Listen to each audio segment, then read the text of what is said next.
For millennia, it was the undisputed monarch of the skies, a creature of myth and majesty so vast its shadow could swallow mountains. This is the story of the ROC, not of its legendary hunts for elephants or its nests filled with diamonds, but of its final, fading days.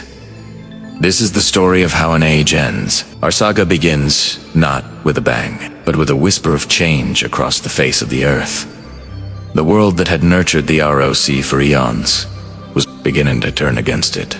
Imagine, if you will, the planet shifting on a scale we can barely comprehend. Glaciers, those silent, crawling rivers of ice, began their relentless advance from the poles, grinding continents under their weight. The lush, sprawling savannas that teemed with life, the ROC's personal hunting grounds, shivered and browned, replaced by frozen tundra. The air grew thin and cold. The great beasts, the megafauna, that were the ROC's primary sustenance, began to vanish. The woolly mammoths, the giant sloths, the colossal rhinos, creatures that once roamed in herds so large they resembled moving forests, dwindled. Their numbers fell victim to the encroaching ice and the changing vegetation. For the ROC, this was a catastrophe.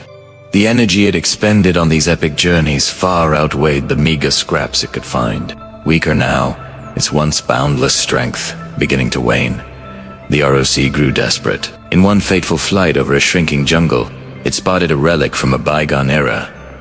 A lone, massive sauropod-like creature, a survivor from a warmer age. Instinct, a memory of glorious abundance, took over. The ROC folded its wings and dove its talons, each the size of a greatsword, extended. It struck the beast, its claws sinking deep into the thick hide. With a scream that was a prayer and a challenge, the ROC strained, attempting to lift the creature from the forest floor. For a moment, it seemed the old magic was still there. The ground shook as the ROC heaved, its muscles, thick as ancient tree trunks, bunching and pulling. The great beast was lifted, feet dangling helplessly above the canopy. But the ROC's power, diminished by starvation and the endless flight, was not what it once was. Mid-air, 100 feet above the trees, its strength gave out. A tremor ran through its massive frame. Its grip faltered.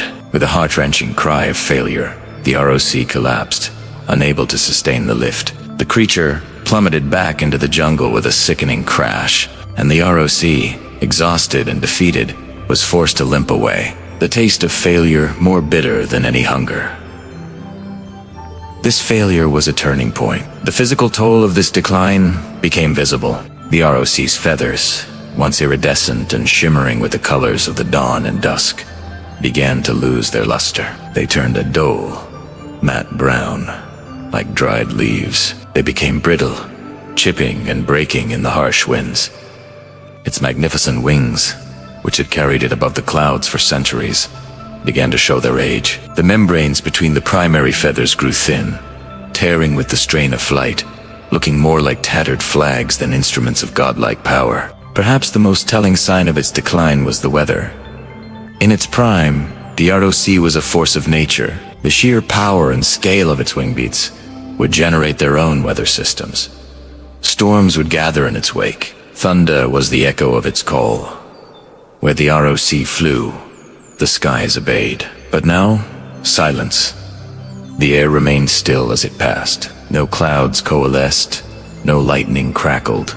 The storm that was the ROC it was no longer a creator of tempests, but just another creature battling against them. Its weakness did not go unnoticed. The skies have their own politics, their own brutal hierarchies. Younger, more agile rivals, like packs of giant predatory bats and opportunistic dragons who had long lived in the ROC as shadow, saw their chance. They began to challenge the old king. Fierce, desperate battles erupted in the cold, high altitudes. The ROC, fighting with the ghost of its former strength, defended its territory. It was a tragic spectacle. The monarch, old and weary, fending off scavengers from its crumbling throne. It won these skirmishes, but each victory cost it dearly, sapping more of its precious, dwindling energy. Its body became a roadmap of its decline, crisscrossed with fresh scars over old ones. Down below, humanity watched the heavens with a mixture of fear and awe. They had lived under the ROC's shadow for generations. It was a part of their world, a constant in their sky. They saw its struggles, its fading glory. They didn't understand the science of climate change or extinction. To them, this was the work of gods. The ROC's decline was interpreted as a divine sign. Some believed it was a punishment from the heavens for their own transgressions. Others saw it as the end of an era, a prophesied twilight of the gods and monsters that had ruled the world. Shamans and priests read the signs in the sky. The faded feathers, the silent passage, the lost storms. The fall of the ROC, Tay preached, heralded a new-aged age of man. And so we come to the end. The final flight, after a last, draining battle that left it bleeding and broken. The ROC knew its time was over. It flew not in search of food, but in search of a final resting place. It found a lonely, wind-scoured mountain peak, the highest point on a dying continent, a pinnacle that scraped the belly of the indifferent sky. It landed not with the thunderous impact of a god, but with the weary settling of an old, tired animal. Its great head, once held so high, drooped. Its gaze, which once held the fire of a star, was now clouded with the wisdom of ages and the sorrow of extinction. It perched there, a silent, monumental statue against the skyline.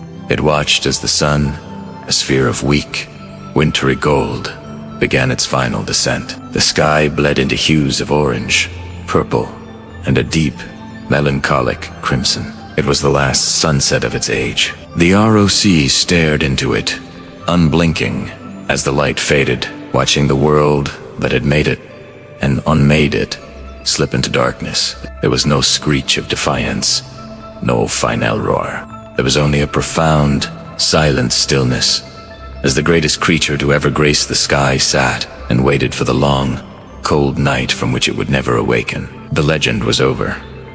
The silence that followed was absolute. Thank you for joining us on this journey into the twilight of a legend. If you were moved by the story of the ROC, please like this video and subscribe for more tales from the ages of myth and wonder. We'll see you next time.